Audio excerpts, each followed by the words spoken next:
Good morning. I wanted to do a quick tutorial on how to use Google Forms. So the first thing I would do is go to Google, and then over to the right I want to make sure I'm signed into the correct Google account that I'm going to utilize Forms in. And I just go over here to, we call this our little waffle, and see, I don't see Forms, so I'm just gonna go ahead and go to my drive if it's not showing there, and then on the left side I can do new and go down to more forms. Okay, so now I'm in my Google form. You can take a tour if you'd like. First thing I'm going to do is set up my how I want to capture the data. So if you click on this little gear, this is your settings. So in general, you want to collect their email addresses. I do this every time, just in case they forget to give it to you, or you forget to put that information in as one of your questions. You can have them only one response, which means they can't edit their information, but I always leave that blank in case they forget something. They can go back to the form and edit their answers. Again, here's another where the respondents can edit after they submit.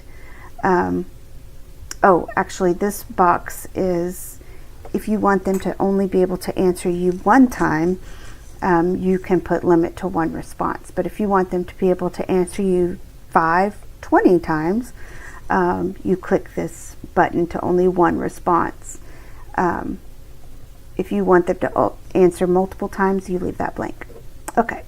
So I have that. So presentation, so you can show them a link to submit another response if you would like. You can shuffle your questions around. This is mainly for teacher purposes. If you're a teacher using this, you can show a progress bar.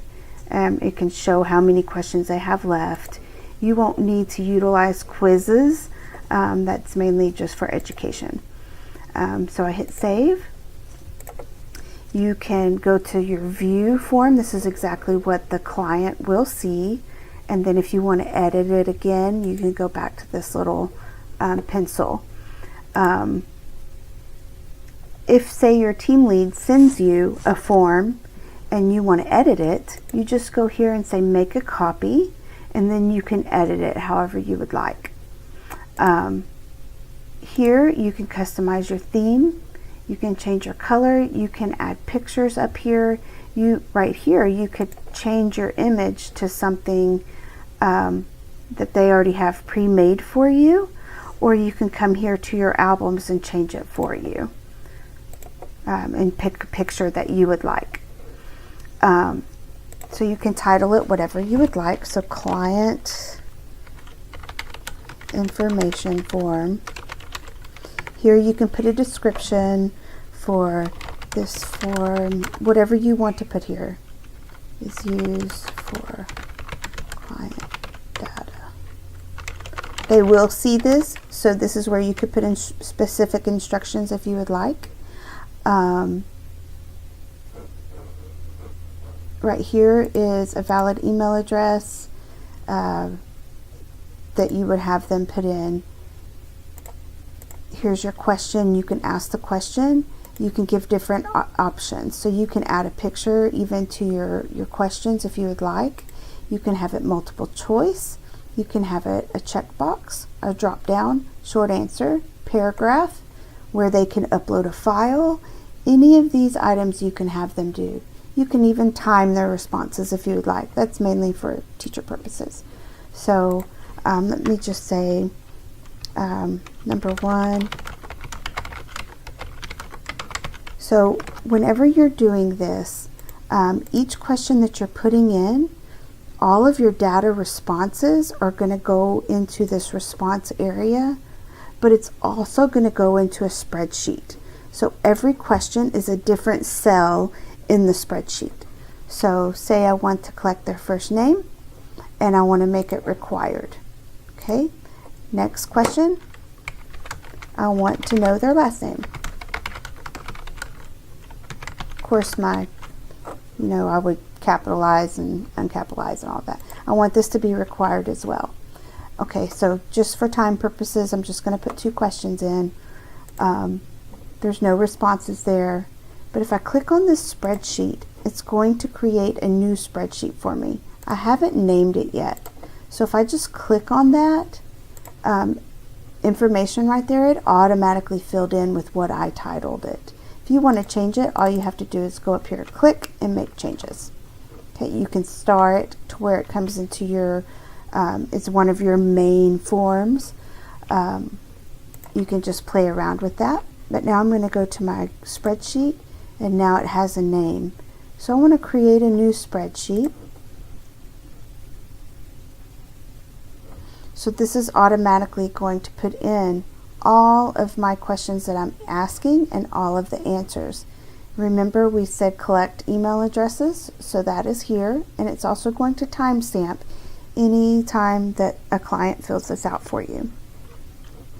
Okay, so in order to share this, you can send this, you would hit send, and you can either email it to a client and enter the email address here, and include form and email and just send, or you can post to Facebook, Twitter.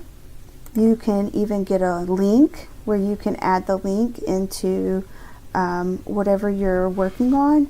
You can shorten the URL. See, it makes it a little bit shorter. Okay, so it's going to copy.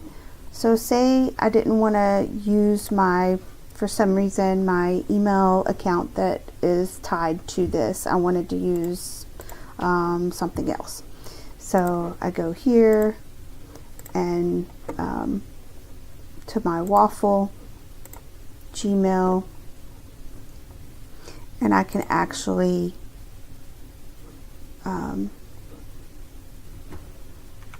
add my link here if I wanted to. And then you can send it to whoever you want to.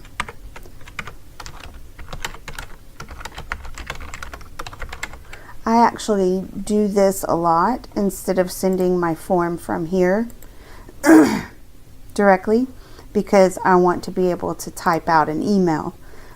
So I would say, hello, Mr. Client, thank you again for your time, you know, blah, blah, blah, blah, blah, blah, blah. And then here's the form. Thank you. Sincerely, Candace Lawrence. So that's basically it. If you have any questions at all, don't hesitate to ask. I'll be glad to help you. Good luck.